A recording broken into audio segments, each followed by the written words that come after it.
président d'honneur du cluster digital africain et qui est également président du Conseil national du patronat du Mali, le CNPM. Il s'agit de M. Mossadegh Bali, à qui je donne la parole.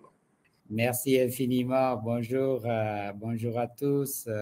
Très, très heureux de participer à cet événement online.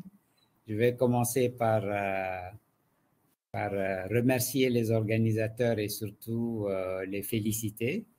Donc, c'est un grand honneur pour moi et une profonde gratitude de prendre la parole en tant que président d'honneur du cluster Digital Africa et président du Conseil national du patronat du Mali.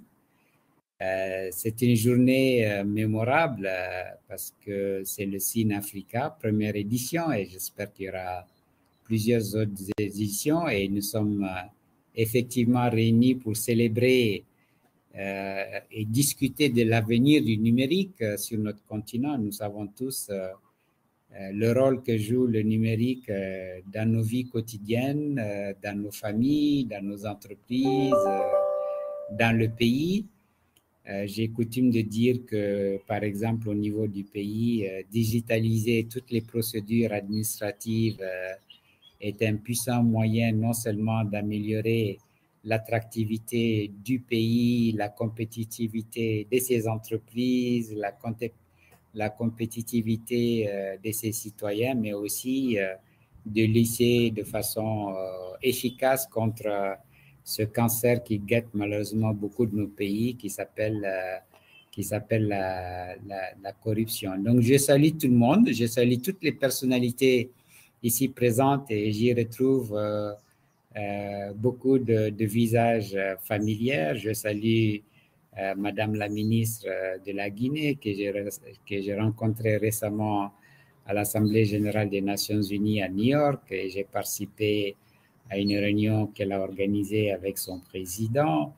Je salue bien sûr la présence du secrétaire général du ministère de l'Entrepreneuriat qui représente son ministre. Je salue ma grande amie de longue date, Baranga, qui est plus malienne que rwandaise.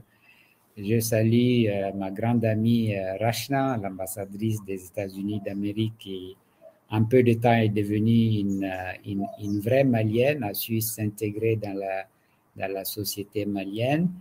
Et bien sûr, je salue mes compagnons des premières heures du cluster Digital Africa, Cassie notamment, mon ami et frère, le professeur Amal, bien sûr.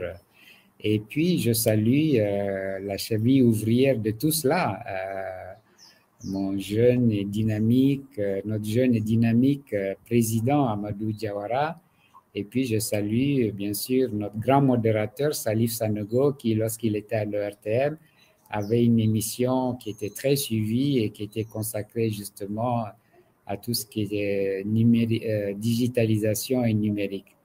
Donc, c'est une journée importante et c'est un sujet important. Et en tant que patronat, nous ne pouvons que saluer et féliciter les organisateurs de cette journée. Et surtout, nous attendons des conclusions, des recommandations que nous pourrions, nous, en tant que fêtières du secteur privé, discuter avec les autorités politiques pour voir comment nous pouvons faire avancer cet agenda de la digitalisation, de la numérisation de notre économie, parce qu'aujourd'hui, un pays qui ne se digitalise pas, un pays qui ne met pas ce sujet on top of the agenda est un pays qui, malheureusement, est appelé à rester à la traîne parce que nous savons qu'il y a un peu moins de 200 pays reconnus par les Nations Unies et chacun de ces 200 pays cherche à attirer des investisseurs et la meilleure façon d'attirer des investisseurs, qu'ils soient étrangers ou nationaux, c'est de faire en sorte que l'économie soit compétitive et nous savons que l'économie ne peut être compétitive sans justement utiliser tous ces outils fantastiques dont aujourd'hui d'ailleurs l'intelligence artificielle qui va considérablement bouleverser la façon dont nous travaillons, la façon dont nous vivons, et le professeur Lamal en a parlé. Aussi, en conclusion, mesdames les ministres, mesdames les ambassadeurs, chers modérateurs, mesdames et messieurs les auditeurs, je voudrais réaffirmer notre engagement en tant que patronat de soutenir cette initiative du Cluster Digital Africa, de soutenir toutes les initiatives qui permettront de digitaliser davantage et nos entreprises et nos processus dans l'administration publique pour le plus grand bien de nos économies, et parce que nous savons qu'une économie compétitive crée de la valeur ajoutée, crée des emplois, et je pense que le rôle d'un entrepreneur, c'est justement de créer des emplois. Merci, je souhaite plein succès à vos travaux. Encore une fois, tous nos remerciements à Amadou Diawara et à toute son équipe, tous nos remerciements à toutes les hautes personnalités qui ont pris de leur temps pour participer à ce lancement, et longue vie à Sinafrica. Merci, Salif.